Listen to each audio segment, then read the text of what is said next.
While I stayed weak in the hospital, my husband said, I chose somebody else. We're finished. The house is gone. The ceiling tiles looked like melting ice to Lara Bennett, a shifting grid of white squares that refused to stay still. The anesthetic fog hadn't fully lifted, and the pain medication buzzed low and steady in her veins, muting the ache in her abdomen to a distant throb. Somewhere nearby a machine beeped in a slow, reliable rhythm, as if counting out the seconds of her life one by one. She became aware of the weight of blankets over her legs, the tug of the 4 in her arm, the dryness in her throat. The surgery was over. The tumor was out. Benign, they'd said. Lucky. Complicated procedure, long recovery, but lucky. Lara tried to focus on that word and not on the hollow exhaustion settling into her bones. Hit that subscribe button and tap the bell icon so you never miss our latest uploads. Her phone buzzed on the bedside table, the vibration of a small earthquake in the sterile room. She turned her head, grimacing as stitches pulled beneath layers of bandage. The movement made spots dance in her vision. The screen lit up. Ethan. Her husband's name still gave her a tiny, automatic lift of hope, even now, even after everything. In the 3 days since the operation, he hadn't come by once. There had been a single call where he'd asked in a businesslike tone if everything was handled, and then mumbled something about a client's dinner. She had told herself he was overwhelmed. She had told herself he didn't like hospitals. She had told herself a lot of things over 12 years. She reached for the phone, fingers clumsy, her side complaining. She swiped to answer and pressed it to her ear. Hey, she managed, her voice raw and thin. Lara. Ethan's voice was sharp, restless. It didn't sound like a man calling his wife after surgery. It sounded like a man starting a meeting he wanted to end quickly. We need to talk. She tasted metal at the back of her throat. Okay. I didn't want to do this while you're lying there, but there's no point dragging it out. I'm filing for divorce. The words dropped into the room like a brick. For a second, Lara thought she had misheard, that there had been a glitch in the call. But the beeping machine beside her continued its indifferent counting, and Ethan's breathing on the line was steady, almost impatient. Did you hear me? He added when she didn't answer. I said I'm done. I've met someone else. In that instant, the white ceiling seemed to tilt. Not with shock, because deep down Lara had expected some version of this for a long time, but with an old, tired recognition. The thing you half know in the dark corners of your mind is still a different beast when it finally steps into the light. She swallowed. Who is she? He hesitated, caught off guard by her calm. Her name's Kayla. Not that it matters. She's younger, It doesn't matter. The point is, this is over. We've been dead for years, Lara. Let's not pretend. Lara stared at the 4 bag hanging above her, clear fluid dripping in a slow, relentless line. Each drop landed with a soft plink, as if marking time against his words. And Jonah? She asked. Ethan exhaled sharply, like she'd brought up something annoying on a tight schedule. I'll handle Jonah. He'll stay with me. I can give him stability. You'll be recovering for months. And honestly, I don't think this environment is good for him. Watching you, like this. A coldness settled over her, numbing even the morphine-softened pain. You're taking our son, she said, not quite a question. It's what's best, Ethan said. You can still see him. We'll set up a visitation. But I'm not going to leave him in limbo while you're drugged in a hospital bed. Listen, I've already taken care of the logistics. I sold the house and your car. Use the power of attorney you signed before the surgery. When you're discharged, you can go stay with your mom for a while. It's simpler that way. The room seemed to shrink, all sterile surfaces and recycled air pressing in. Lara could almost hear her heart monitor spike, the beeps coming faster. You sold the house, she repeated quietly. Yes. We needed the cash, and I needed to consolidate things. It was the rational move. Don't make this dramatic, Lara. You're tired. Focus on your recovery. The lawyers will handle the rest. For a moment, she believed she might faint. Not from pain or medication, but from the sheer audacity in his voice. A familiar voice, once tender, now brisk and transactional, as if he were explaining a budget cut. And then, strangely, she felt something inside her settle. Not break. Not collapse. Settle. Like silt dropping to the bottom of a glass. "How foolish you are," she murmured. "What? You didn't even realize," she continued, her voice gaining strength from a well she hadn't known was there, "that the house isn't actually—" She stopped herself, cutting the sentence clean in half. The instinct to explain, to correct, to educate him flickered and died. He did not deserve the explanation. "Isn't that?" Ethan's tone sharpened. "Lara, what do you mean? Don't start with your cryptic stuff. The sale's already in motion. You'll find out soon enough," she said. "Send any paperwork through my attorney. And about Jonah, don't count on a judge agreeing with you." "What attorney?" he snapped. "You're in a hospital bed. You're in no condition to." She ended the call and let the phone fall back onto the blanket, her hand shaking only a little. The beeping monitor slowed again. The ceiling tiles returned to their grid. Drowsiness tugged at her eyelids, but her mind was suddenly wide awake. She thought of 12 years of shared dinners, shared bills, shared holidays. She thought of late nights waiting for him to come home, of perfume she didn't wear lingering on his shirt, of excuses delivered with a practiced shrug. She thought of her father's house, the one he'd built with his own hands and left to her mother. She thought of her mother's stubborn insistence that the deed should never be touched, never updated, no matter how many times Ethan called it old-fashioned. The drugs pulled her under again, deeper this time, but she sank into that darkness not as a woman abandoned and ruined, but as a woman strangely, fiercely alert. He thought she was helpless. He thought she was cornered. He had no idea how wrong he was. When Lara woke again, the light in the room had shifted. The harsh midday glare had softened into the muted glow of late afternoon. The door stood half open, and the murmur of footsteps and distant voices filtered in from the corridor. For a moment she lay completely still, reassembling herself, gathering the scattered fragments of memory until Ethan's call slid back into place. She expected to feel devastated. Maybe she would later. Right now, her emotions were oddly organized, stacked in neat layers beneath the surface. The pain medication dulled the edges, but the core stayed cold and sharp. 3 days into her hospital stay, another visitor finally arrived, one she actually wanted to see. "Sweetheart." Her mother's voice came before the sight of her, familiar and steady. Evelyn Hartman stepped into the room dressed in her usual practical clothes, gray hair pinned up in a no-nonsense twist.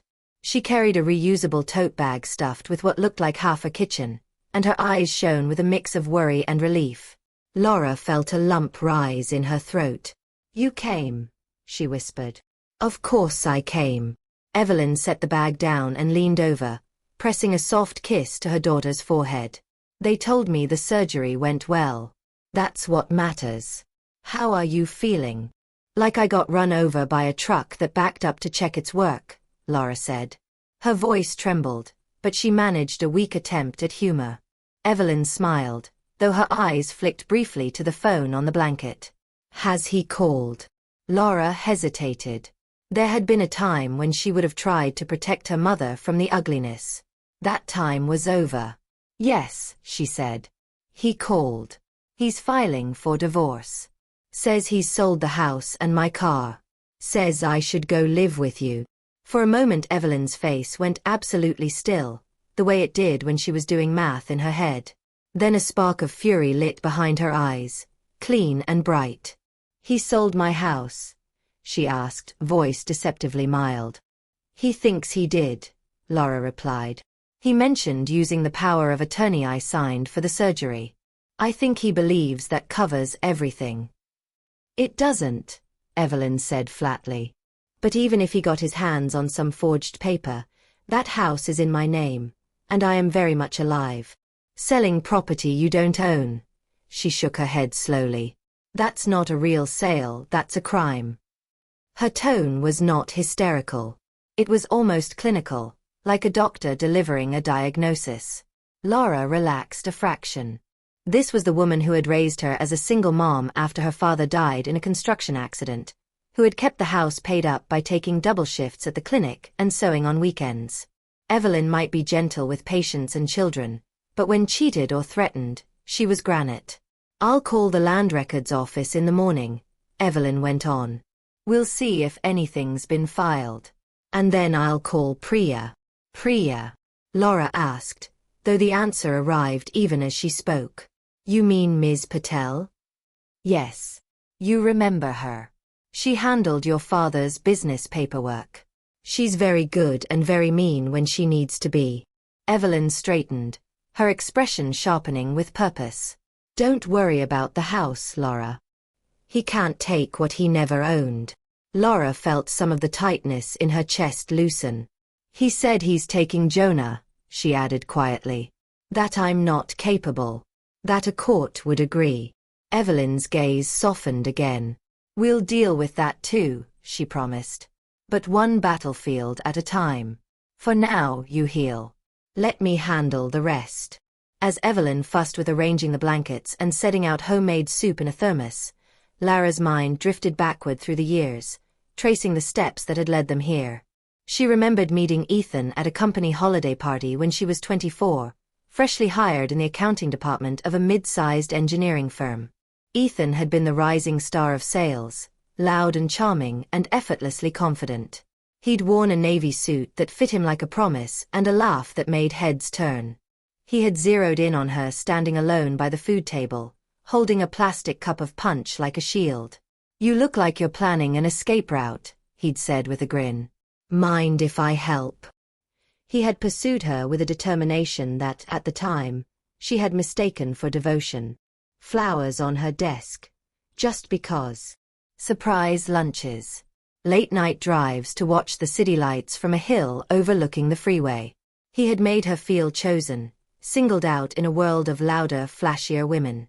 Her father had liked him well enough before he died. Her mother had been less sure, but she hadn't stood in the way. "Just promise me you'll keep the house in my name for a while," Evelyn had said on the eve of the wedding. "It's your security blanket." Humor an old woman. Lara had promised easily. She had been so certain then that Ethan would never betray her. He was flawed, sure, restless, impatient, but he loved her. Didn't he? The first time she suspected otherwise had been 5 years into the marriage, when she found a lipstick smudge she didn't own on his shirt collar and a receipt for an expensive dinner for two from a restaurant they had never visited together. She'd asked, tentatively, and he'd sighed and rolled his eyes, complaining about clinginess and paranoia and a harmless client dinner. She had wanted to believe him so badly. Later, she noticed the late nights. The urgent deals that required weekend trips. The text messages with no names attached, just initials and emojis and phrases that sounded wrong in his mouth. When she had finally caught a glimpse of a message that said, "Miss you already. Can't wait until we don't have to hide," her stomach had dropped, and her world had tilted. She had thought about confronting him. She had imagined throwing plates, shouting accusations, packing bags. But every time she pictured that scene, Jonah was there, squeezed between them in the crossfire, his small face crumpled with confusion. So instead, she had opened a new folder on her password-protected laptop. She had named it something boring, tax receipts, and inside it, she had started to collect things. Photographs of suspicious receipts. Screenshots of messages he'd left open. Notes about dates and times and unexplained absences. It felt cold, doing that. It felt sneaky, ugly, unlike the person she wanted to be. But some instinct older than her hope had whispered that someday she might need a record. She hadn't known back then that someday would arrive in a hospital room with a fresh scar on her belly and an 4 in her arm. Evelyn perched on the edge of the bed, watching her daughter's face. "You're somewhere far away," she said softly. "Just thinking," Lara replied. "About how long I let him write our story, I guess." "Well," Evelyn said, reaching for Lara's hand. "Pens can be passed around. It's your turn now." 2 days later, Ms. Priya Patel walked into the hospital room carrying a leather briefcase and a look of clipped efficiency. She was in her 50s, with sharp cheekbones and hair streaked silver rather than dyed to hide the years. Her handshake was firm but careful of Lara's fore. "I hear your husband decided to engage in some creative real estate," she said, taking a seat by the bed. "Why don't you tell me everything from the beginning?" Lara did. Not every emotional detail, that would have taken months, but the key facts. The power of attorney she'd signed so Ethan could sign on her behalf for insurance paperwork if she was under anesthesia. The phone call where he'd announced the house sale as if it were a done deal. The years of infidelity, the debt she'd started to suspect from half-glimpsed bank notifications and tension in his shoulders whenever calls from unknown numbers came in. Priya listened without interrupting, jotting notes in tight, slanted handwriting. When Lara finished, the lawyer set down her pen and spoke in the same calm tone she might use to explain a complicated invoice. "First, the house. Your mother remains the only legal owner on record. I checked with the county before coming here. There are, as of yesterday, no recorded transfers, liens, or sales involving that property. If he has indeed forged some forged paperwork and taken money from buyers, that's a criminal act. Fraud, forgery, theft by deception, depending on the details." Lara exhaled shakily. "So he can't take it." "He can't take it legally," Priya corrected. "Reality and paperwork don't always move in sync. If he found buyers, they may have already handed over a deposit. That's bad for them. It's worse for him. But it doesn't affect your mother's title." "What about my car?" Lara asked. "He said he sold that too." Priya smiled thinly. "The one leased through your employer's fleet program? I checked that as well. The vehicle is in the leasing company's name. No transfer recorded. If he tries to sell it, the buyer will discover quite soon that they've paid for something he has no right to transfer. That too is problematic for him." It felt surreal, sitting in a hospital gown while a lawyer diagnosed her marriage as if it were a financial spreadsheet. Yet there was a strange comfort in the precision of it. "And Jonah?" Lara forced herself to ask. "He says a court will see me as unfit. Because I'm recovering. Because he has a more stable environment." Priya's eyes sharpened. "Do you have a history of substance abuse? Violence? Neglect?" "No." "Any documented mental illness that impairs your ability to parent?" "No," Lara repeated. "I'm just tired. And post-op." "Then he's bluffing," Priya said. "Courts don't remove a 9-year-old from a loving, capable parent because she had surgery. Especially not in favor of a man who may soon be facing criminal charges. We'll file for temporary orders as soon as you're discharged. For now, it's important you document every interaction. Save his messages. Record any calls you can, depending on state law." She smiled again, faint but not unkind. "You've already been quietly documenting his behavior for years, haven't you?" Lara hesitated, then nodded. "I didn't know why. I just felt like I should." "That intuition may have just saved your future," Priya said. "Now, rest. Let your body heal. Your fight is coming, but you won't be in it alone." That night, lying awake with machines humming softly around her, Lara stared at the ceiling and thought about war. Not the loud, cinematic kind with shouting and thrown dishes, but the slow, deliberate kind fought with folders of documents, patient witnesses, and the stubborn refusal to give up. Ethan thought he'd chosen the perfect moment to strike, when she was weakest. He didn't realize that in trying to strip her of everything, he'd given her something she hadn't had in years: absolute clarity. She would not be the woman lying still while life rolled over her. Not anymore. Lara was discharged 3 weeks later. The staples came out, leaving a thin, angry line across her abdomen. The nurses went over restrictions: no lifting, no driving for a while, no sudden twisting movements, no stress if she could help it. She promised to follow orders, knowing full well that the last instruction was a fantasy. Evelyn arrived that morning with fresh clothes, paperwork, and a taxi waiting at the curb. Lara had expected to go straight to her mother's small bungalow on the other side of town. She was surprised when the cab turned instead toward the neighborhood she had once simply called home. "Mom," she said, twisting carefully to look out the window. "What are we doing?" "Checking the battlefield," Evelyn replied. Priya advised. "Don't worry. We're not walking around unprotected." The house her father had built stood at the end of a tree-lined street, a modest two-story place with a deep porch and a yard Evelyn had filled with perennials over the years. It looked almost exactly the same as the day Lara had carried Jonah over the threshold as a newborn, except for the new security camera installed over the front door and the keypad lock she'd never seen before. Evelyn climbed out of the taxi with the stiffness of a woman whose joints had too many miles on them and strode to the gate. She entered the old code with practiced speed. The keypad blinked red and buzzed in denial. "He changed it," she said, jaw tightening. "Of course he did." They waited on the sidewalk until a patrol car rolled up. The responding officer, a middle-aged woman with tired eyes and a patient demeanor, listened as Evelyn calmly explained that this was her house, that she had never sold it, and that her son-in-law seemed to have declared himself emperor in her absence. "Do you have an ID and proof of ownership, ma'am?" the officer asked. Evelyn handed over her driver's license and a folder Priya had prepared, a certified copy of the deed, tax statements, utility bills in her name. The officer flipped through, her expression shifting almost imperceptibly. "All right," she said. "We'll knock. If he's home, we'll clear up the misunderstanding. If he's not, we'll document the situation. Either way, he doesn't get to lock the owner out." Ethan wasn't home.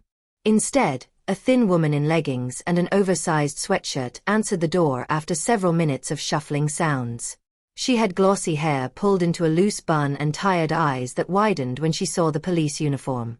"Can I help you?" she asked, knuckles whitening on the edge of the door. The officer introduced herself and explained the reason for the visit in simple terms. As she spoke, the color drained from the woman's face. She glanced past the officer at Lara, whose presence in the yard was impossible to miss. "You're Lara?" she asked, voice faltering. "I am," Lara said. Her voice came out calm, almost curious. "You must be Kayla." The woman's mouth worked soundlessly for a moment. Then she stepped back from the door as if physically pushed. "He told me," she began, then stopped, struggling for words. "He told me you'd left him. That you were gone. That the house was his." Evelyn's lips thinned. "He tells a lot of stories." Kayla closed her eyes briefly, swallowing hard. When she opened them again, they were bright with unshed tears. I don't want any trouble," she said, turning to the officer. "I didn't know. I swear I didn't. If this isn't his house, then I'll pack my things." "You can pack your belongings," the officer said. "But nothing leaves this property except what's clearly yours. Clothes, personal items, furniture and appliances stay put until the civil side is sorted." "Understood." Kayla nodded, wiping at her eyes. "Understood." Lara felt an unexpected flicker of sympathy watching the other woman retreat into the hallway. She had imagined hating the person Ethan had chosen, a villain, a rival, someone with malicious intent. Instead, she saw a woman in overwashed clothes with a hesitant way of speaking, like someone who was used to apologizing for existing. "Where is Jonah?" Lara asked. "At school," Kayla answered from inside. "Ethan dropped him off this morning." The word school hit Lara like a shock of cold water. For weeks she had seen her son only through short, tightly controlled video calls where Ethan hovered just out of frame, answering for him. She had told herself she needed to heal before she could fight. Now that time was over. "I'm going to get him," she said. Evelyn gave a short nod. "Go. I'll stay here and supervise the packing." Lara took another taxi. The ride felt both too fast and unbearably slow. The school building rose ahead of her, brick walls and a familiar playground. She walked up the front path carefully, one hand pressed lightly against her abdomen. Classes were just letting out. The doors burst open and children spilled out, a tide of backpacks and laughter. She scanned the crowd with a mother's radar and found him. Jonah, taller than the last time she'd hugged him, his dark hair sticking up in its usual cowlick, his shoulders rounded under the weight of his backpack. "Jonah," she called.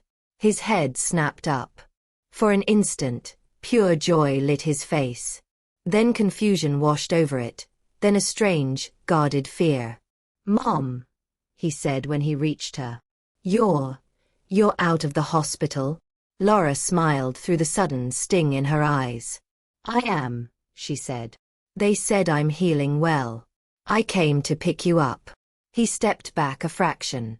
"Dad said you weren't supposed to get stressed.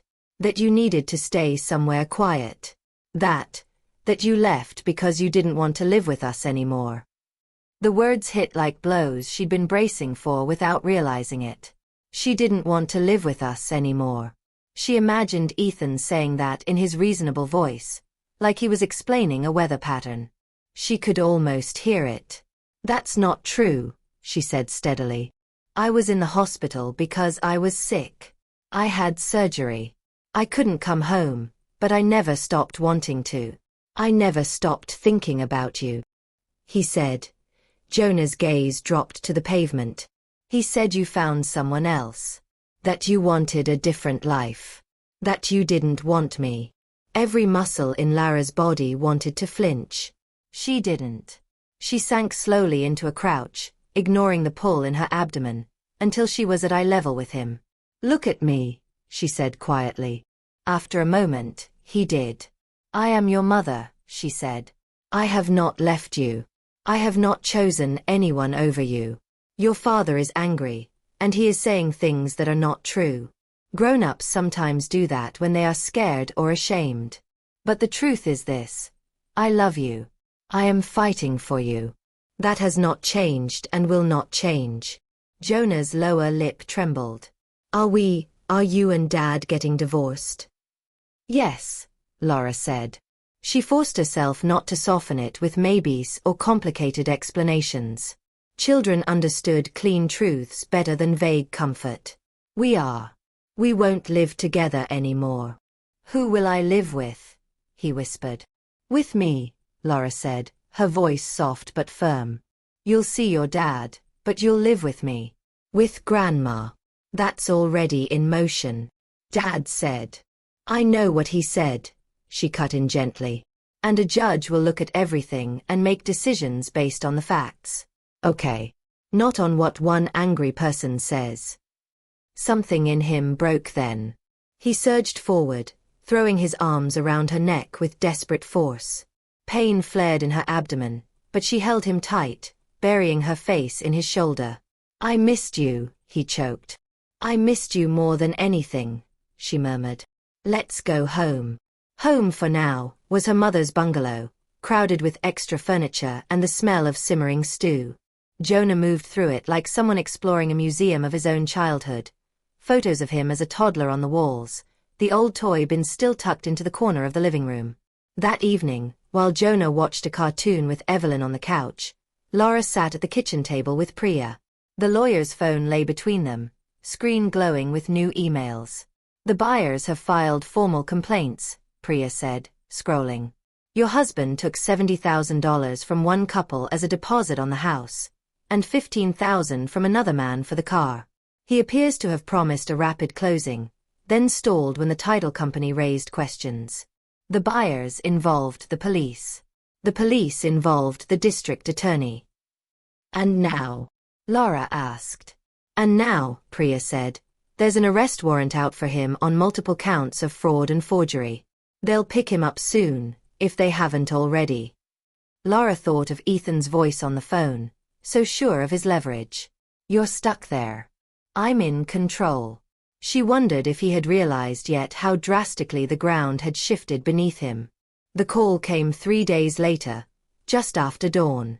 Priya's voice sounded almost satisfied. "He's in custody," she said.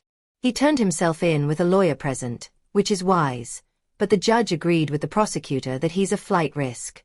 They denied bail. He will stay in the county jail until trial." Lara sat on the edge of her bed after the call, fingers curled around the phone, and waited for the rush of triumph she had imagined. None came. Instead there was a deep, exhausted emptiness and a faint, unexpected grief. He was Jonah's father. He had been her husband. He had tucked Jonah in at night, made pancakes on Sunday mornings, danced with her in the kitchen when they were younger. And now he was a defendant, a man in an orange jumpsuit whose choices had led him here step by step. She didn't pity him. But she mourned what might have been. As the weeks passed, the legal machinery ground forward. Priya filed for temporary custody orders and obtained them. Ethan's lawyer filed motion after motion trying to paint Lara as unstable, as coercive, as vengeful. Priya answered each with ice-cold facts. Jonah, caught in the crossfire, began to unravel. He snapped at Evelyn over trivial things, withdrew into his room, and fought with classmates. He came home one afternoon with a note from the school counselor about emotional distress. "I want him to see someone," Lara said to Priya, pushing the note across the table. "A professional. A psychologist. I don't want him carrying this alone." "That's wise," Priya said. "It also demonstrates to the court that you're prioritizing his well-being." Lara didn't care about strategy at that moment.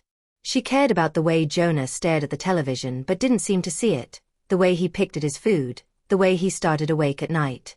The child psychologist had a gentle voice and an office full of sensory toys. Jonah sat on the beanbag chair and refused to speak for the first 2 sessions, his silence a stubborn wall. On the 3rd visit, he cried. On the 4th, he admitted that he felt like a rope being pulled from both ends, that he didn't know who to believe, that he was afraid he would lose one parent and betray the other. Lara waited in the hallway, listening to the murmur of voices behind the closed door and thinking about all the things therapy could not undo. It could not erase the recording of his father's voice, telling him his mother had abandoned him. It could not ring the bell of Ethan's choices.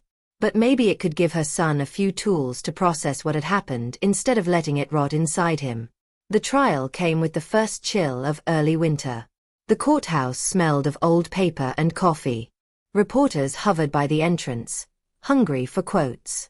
Ethan shuffled in wearing a suit that hung loose on his frame and handcuffs that flashed silver at his wrists. He had always been broad-shouldered and confident. Now he looked smaller, diminished, his gaze darting around as if searching for exits that no longer existed. Lara sat in the 2nd row with Priya and Evelyn on either side. Jonah did not attend. The psychologist had advised against it. Instead he stayed home with a neighbor, his world narrowed down to homework and video games and small, manageable concerns. The prosecutor laid out the story in a calm, relentless narrative, the forged power of attorney document with Evelyn's forged signature, the fake bill of sale for the house, the chain of emails where Ethan had assured buyers that everything was perfectly in order. The recordings of his conversations with an associate about moving the property quickly before the sick wife could interfere. The financial records showing money wired into his personal accounts and then transferred out in a blur of withdrawals and gambling site payments. Ethan's lawyer tried to paint him as a desperate man overwhelmed by debt, pressured by aggressive lenders, not a cold criminal but a panicked provider who had made terrible choices under duress. It was a story that might have drawn sympathy if not for the level of planning evident in the documents. When Lara took the stand, her hands trembled slightly as she raised them to swear the oath. But when she began to speak, her voice was steady. She described the phone call in the hospital. She described the power of attorney document she had signed for medical purposes and nothing else. She described finding out there had been buyers for a house Ethan did not own, and a buyer for a car he had no legal right to sell. "I don't stand here because I want revenge," she said when Priya asked her how she felt. "I stand here because he didn't just betray me. He lied to other people. He took their money. He tried to use my illness as cover. There have to be consequences for that. For him, and for our son's understanding of right and wrong." Ethan stared at the table throughout her testimony. Only once did he glance up, his eyes meeting hers briefly. There was no apology in them, only a kind of weary resentment, as if she were the one overreacting to something trivial. After closing arguments, The jury deliberated for hours that felt like days. When they filed back in, their faces gave nothing away until the foreperson stood and read the verdict. Guilty on all major counts. The judge sentenced Ethan to 4 years in state prison, citing premeditation and the vulnerability of the victims as aggravating factors. With good behavior and overcrowding, he might be out in 2. It felt at once like too long and not long enough. Lara walked out of the courthouse into air that smelled of exhaust and cold. Reporters called her name, but she kept her eyes forward. Evelyn looped an arm through hers. Priya walked on her other side, already talking quietly about the next steps in the custody case. The battle wasn't over, but a major front had closed. That night, after Jonah was asleep, Lara stood alone in the small backyard behind her mother's house. Frost silvered the grass. The stars were bright pinpricks in a dark sky. She allowed herself, for the first time in months, to feel tired. Bone-deep tired. But beneath that fatigue, there was something else too. The faint, unsteady pulse of possibility. The worst had happened. She had been betrayed at her weakest. Her marriage had exploded. The man she had loved was behind bars. And yet she was still here. She had her son, asleep down the hall. She had her mother, stubborn and unwavering. She had a roof over her head that no one could take. She had a body that hurt but was healing. Perhaps, she thought, this was what survival looked like. Not victory parades, but standing in a cold yard with breath fogging the air and realizing that tomorrow existed, and the day after, and the day after that. Time did not heal everything, but it did move things along. Winter slid into spring, then summer. The sharpest edges of the crisis dulled, replaced by the mundane rhythms of daily life. Lara went back to work in the finance department of a logistics firm. A new job she'd taken when returning to her old company felt impossible. Numbers were soothing in their predictability. Columns of figures did not cheat or lie. They either balanced or they didn't. Jonah slowly works his way back towards something normal. Therapy sessions continued every Tuesday afternoon. At first, he had resented them openly. Then he began to grudgingly tolerate them. Eventually, he started mentioning things the therapist had said, that it was okay to feel angry at both parents, that loyalty didn't mean agreeing with everything someone did, that it was possible to love and be disappointed at the same time. He joined the school robotics club, took to assembling Lego contraptions with focused intensity, and discovered an interest in coding. Lara found open-source game design software on her laptop one day and a series of clumsy but earnest attempts at simple programs. "You're really into this," she said, peering over his shoulder as he adjusted lines of code. "It makes sense," he replied, brow furrowed. "If something's wrong, you can find the bug and fix it." Lara thought fleetingly of all the things in life that didn't allow for such straightforward debugging. "It's a good skill," she said instead. "I'm proud of you." Evelyn, freed from the immediate crisis of legal battles, threw herself into the care of the house with renewed vigor. She tore up an overgrown patch of yard and installed raised garden beds, where tomatoes climbed spindly cages and herbs spilled over the edges. She painted the front door a cheerful teal, as if to declare to the world that this was a place claimed and kept. Somewhere in that slow stretch of healing, Lara met Daniel. It happened on a Wednesday afternoon at the community health clinic where Evelyn still picked up occasional shifts. Lara had gone to bring her mother lunch. Daniel was in the lobby, talking quietly with the receptionist about a volunteer program he ran for at-risk teens. He was not the kind of man who would have grabbed her attention in a crowd. No flashy charm, no booming laugh. He was of average height, with dark hair going gray at the temples and a face that looked more kind than handsome.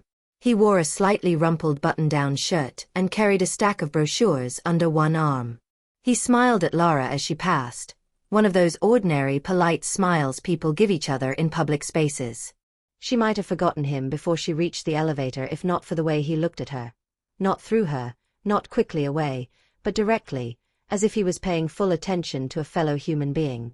Later, in the hallway outside Evelyn's small office, they collided again as he came out of a consulting room just as she was turning a corner. "Sorry," he said, steadying her automatically with a hand to her elbow. I should have been watching where I was going. It's fine, she replied, because it was, but also because something about his grip, gentle, immediate, then gone, had jolted her out of the fog of her own thoughts. Evelyn, overhearing, poked her head out of her office. Daniel, she said. Have you met my daughter? He smiled again, that same quiet, unassuming smile. No, ma'am. I don't think so. Introductions followed. He was a family physician, it turned out, working at the hospital down the road but volunteering once a week at the clinic. Divorced. One adult daughter in another state. He had a dry sense of humor that surfaced in understated comments. He asked about Lara's work, not in the polite, glazed way people sometimes asked about jobs, but with genuine curiosity about what she did and what she enjoyed. He did not flirt. He did not push. When he asked if she'd like to grab coffee sometime, he did it with an easy no pressure, and a shrug that suggested he would accept no as gracefully as yes. She said yes. She wasn't entirely sure why. The first coffee turned into a second. They discovered overlapping tastes in books and music, and wildly different tastes in movies. He preferred documentaries and character dramas. She loved heists and courtroom thrillers. He listened more than he talked, but when he did talk, he chose his words carefully. He learned about Ethan in pieces, never demanding the whole story at once. He did not offer cheap platitudes about everything happening for a reason. When she told him about the trial, about the betrayal, about the scars that were pulled when she lifted heavy bags, he listened in silence and then said, "That sounds incredibly hard.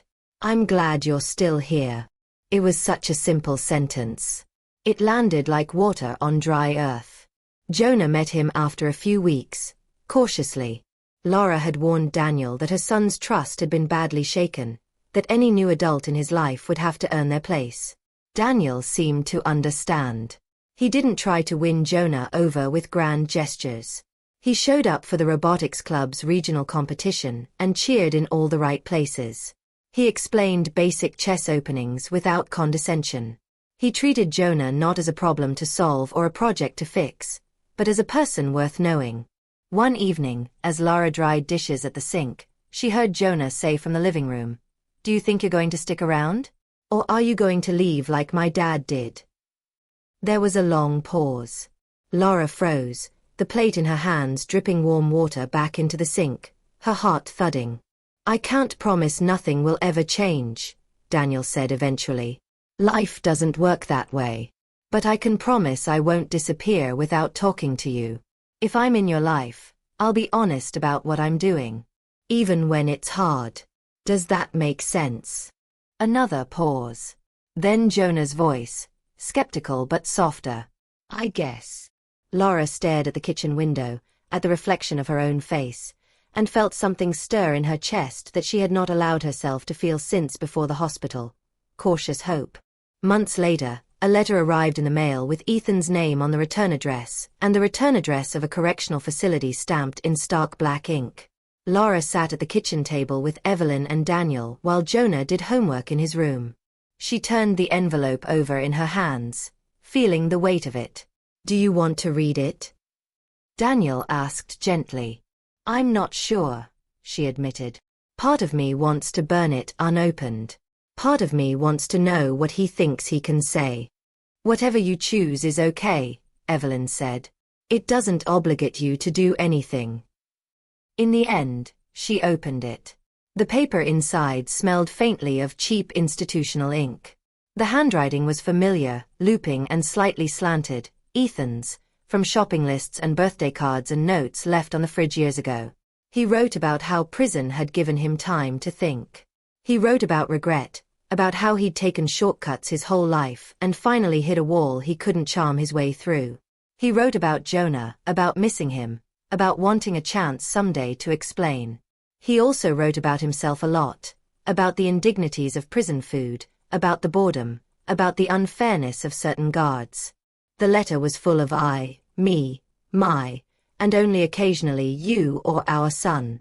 "I don't know if I believe him," Lara said when she finished. "I don't know if he's actually sorry or just sorry he got caught." "Probably both," Daniel said quietly. She folded the letter and put it in a drawer. She did not show it to Jonah. Not yet. Maybe not ever. The boy deserved to decide on his own relationship with his father when he was old enough, without being pushed one way or another by carefully crafted apologies. Seasons turned. Another winter came and went. Ethan served 2 years of his sentence and was released on parole for good behavior. Priya called to let Lara know as a matter of professional courtesy. He may choose to leave the state, the lawyer said. He may try to request visitation when his parole term ends. We'll cross that bridge when we get there. For now, the standing orders remain in place. He has no visitation rights until a court modifies them. Lara thanked her and hung up. She sat for a long time at the kitchen table, fingers wrapped around a mug of tea gone cold, waiting for fear to arrive. It didn't. In its place was a wary calm. Ethan was out, but he was no longer in a position to control her life. Whatever he did, she had options. She had support. That night, after Jonah went to bed, Daniel slipped his hand into hers as they watched a show on the couch. "How are you really?" he asked. "Strangely okay," she said. "A few years ago, the idea of him being free would have terrified me. Now it just feels like background noise. My life doesn't revolve around his choices anymore."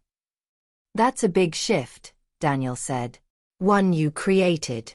She leaned her head on his shoulder and thought about that. How much of survival came down to refusing to orbit someone who had proven himself a collapsing star. Years have a way of piling up quietly when you're paying attention to the days instead. Jonah grew taller than Lara by the time he was 15, his voice dropping into an unexpected baritone. He wore headphones around his neck and talked animatedly about algorithms and physics and a YouTuber who explained complicated concepts with stick figures. He still had nightmares occasionally, waking up with his heart racing, but they became less frequent as time passed. He saw Ethan a handful of times, always in supervised settings arranged through lawyers and counselors. The visits were awkward. Sometimes Jonah came home angry, sometimes numb, sometimes unexpectedly sad. Lara never asked for details beyond, "Do you want to talk?" He told her what he wanted to tell her and kept the rest. His relationship with his father was a separate country, one she could not visit without doing harm. Ethan moved to another state eventually, taking a job with a small sales firm miles and miles away. The distance felt both literal and symbolic. Messages to Jonah came sporadically, birthday greetings, holiday texts, occasional attempts at casual conversation. Jonah answered when he felt like it and ignored them when he didn't. Lara stayed deliberately out of that channel, letting their connection live or die on their own terms. Kayla, the woman Ethan had once promised the world, found her own path. She reached out to Lara once more, years after the trial, not for drama but with news. She had a toddler son now, Ethan's child, and a steady partner who was not Ethan, a mechanic named Luis who adored both her and the boy. "I thought you should know," she said on the phone. "In case Jonah ever wants to meet his half-brother. Or in case. I don't know. In case it matters." Lara considered it. She had no obligation to connect those two branches of Ethan's fractured life. But she thought of the boy, a child who hadn't chosen his parents, just like Jonah hadn't. Children did not cause the storms they were born into. "We'll talk about it," she said. "I'll let Jonah decide when he's ready." He was ready at 17. "I don't want a big emotional moment," he said, fidgeting with the strap of his backpack. I think I should get to know him. Not for Dad. For me." They met at a public park on a mild spring afternoon. Kayla arrived with her little boy, who wore superhero sneakers and had Ethan's eyes in a face that was otherwise entirely his own. Luis came too, hanging back with the cautious protectiveness of a man who'd had to help sweep up the shards of someone else's disaster.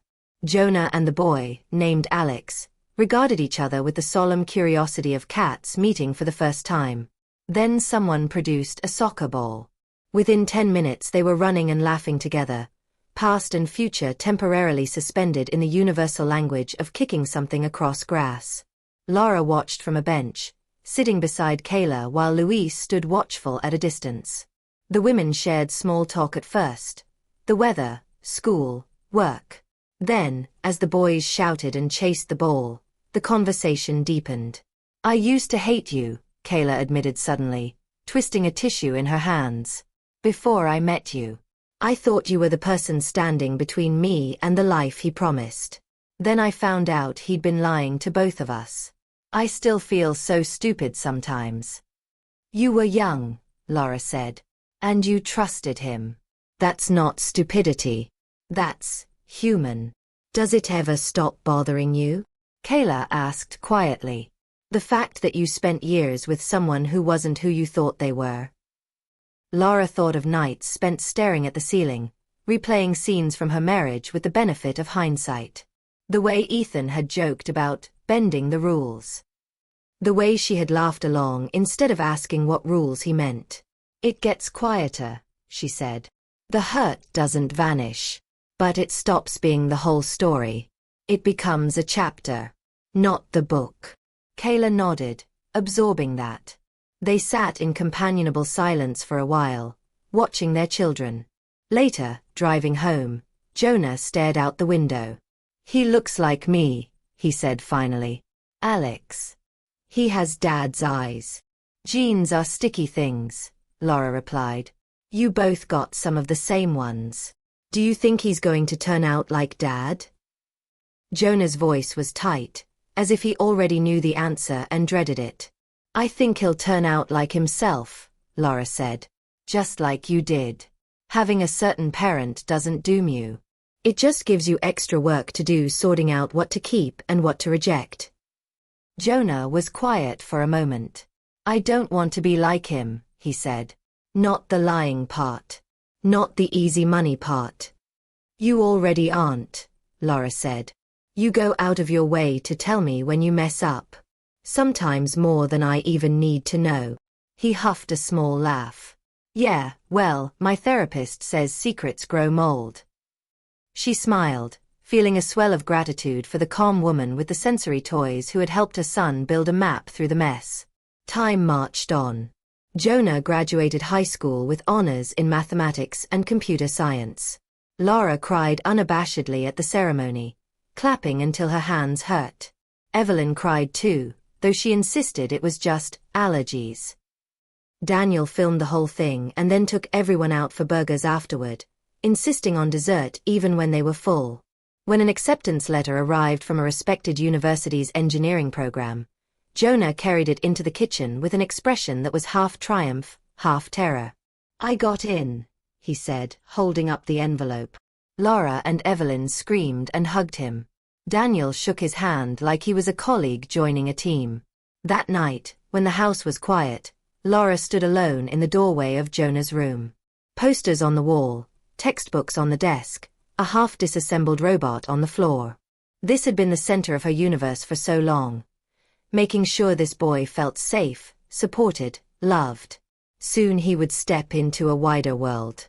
The thought was both exhilarating and terrifying. "You did it," Daniel said softly, coming up behind her. "You got him here." "We did it," she corrected. "Mom. You. His therapist. His teachers. Him. We all pushed together." Daniel slipped his arms around her waist and rested his chin on her shoulder. "Are you scared?" he asked. "Terrified," she admitted. "But in a good way, I think." "Fear and joy sometimes use the same doorway," he said. "It's okay to feel both." Ethan sent a short message when he heard the news, from somewhere states away, through a social media platform Lara didn't use but Jonah did. "Proud of you, son," he wrote. "You're going to do great." Jonah showed the message to Lara without comment. She read it, then handed the phone back. "How do you feel about that?" she asked. "I don't know yet," he said. "I'm glad he said it. I'm angry he wasn't there for most of the work. It's complicated." "It's allowed to be complicated," she said. "You don't have to file him under one word." He nodded and set the phone down. "I'm not going to respond right now," he added. "I don't know what I'd say." That's okay, Lara said. Silence is also a choice. On the last evening before Jonah left for college, the four of them, Lara, Jonah, Evelyn, and Daniel, ate dinner in the dining room of the house her father had built decades ago. The table had a new scratch from a dropped toolbox. The walls had fresh paint. But the bones of the house were the same. Solid. Steady. Afterward, they sat in the sunroom Evelyn had added, watching the sky turn bronze and pink beyond the windows. The garden outside was lush with late summer flowers. A neighbor's cat trotted along the fence, tail upright. I had a dream last night, Lara said suddenly, more to herself than to anyone else. I was back in the hospital bed after the surgery. The ceiling tiles were above me, and the phone rang. Daniel glanced at her. Evelyn did too, like they both knew that this particular memory was a bruise in her mind. What happened? Jonah asked. In the dream, Lara said. I picked up, like before. But this time, when I answered, there was no voice. Just silence. And then the phone line went dead. She smiled a little, surprised by the warmth in her chest. And I realized I didn't care. I wasn't waiting for anything from the other end anymore. Jonah leaned back in his chair, absorbing that. Do you still think about that day? He asked. Sometimes, she said honestly. But not like before. It used to be the moment everything ended. Now I kind of think of it as the moment everything started. It forced me to decide who I wanted to be when someone tried to strip everything away. Who do you want to be? Jonah asked, half teasing, half serious. Lara looked around the room. At Evelyn, pretending to be annoyed at a bit of soil tracked in on someone's shoe but clearly glowing with contentment. At Daniel, whose hand rested lightly on her knee as if it had always belonged there. At Jonah himself, tall and alive and full of potential in a way that had nothing to do with his parents' choices. This, she said quietly. I want to be the woman who made this life out of the wreckage. Not perfect. Not dramatic. Just real. Later, after everyone had gone to bed, Lara stood alone in the kitchen with a cup of tea. The house creaked softly around her, the sound of settling lumber and old pipes. She thought of her father, gone so long now that his voice had faded in her memory, but his presence remained in every beam and stone he'd chosen. You were right, she murmured into the quiet. This house was our anchor. Thank you for making it strong. Out in the yard, a light breeze stirred the leaves. Somewhere in the distance a train whistle blew, the sound faint and lonely and strangely comforting. Lara smiled. The woman who had once believed her life depended on a man who lied now knew different. Her life depended on many things. Her own choices, the support of people who truly loved her, the quiet courage of getting up each day and doing the work of living. She turned off the kitchen light and headed upstairs. Tomorrow, Jonah would drive away toward new lectures, new friends, new mistakes and triumphs. The house would be quieter. Her routines would shift. But she no longer feared beginnings that came disguised as endings. She had walked through that fire once and came out, not unscarred, but alive. Sleep came more easily now than it had in years. When it took her that night, it brought no visions of hospital ceilings or ringing phones. Just the simple, steady dark of a woman who knew that whatever storms might come, she would not be washed away. She had learned to build a life from broken pieces. And now, finally, she was free to simply live it.